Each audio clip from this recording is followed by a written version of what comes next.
In this video, I'll be showing you how to fix YouTube being in the wrong language. It's a very simple method, so if you find this video helpful, be sure to drop a like and subscribe. But anyways, the first thing that you want to do is go ahead and open your browser of choice. It can be literally any browser you want, and then just go ahead and search up YouTube.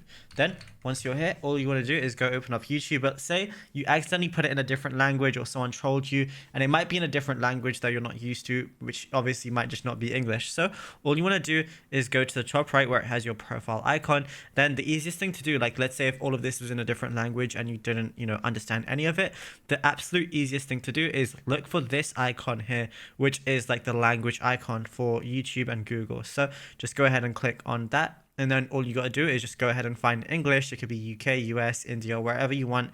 And then just go ahead and click on that. And then YouTube is just going to automatically refresh and it's going to be in your desired language. But it's as simple as that. Now, if you found this video helpful, be sure to drop a like and subscribe. And also let us know in the comments what more tutorials you want from this channel in the future.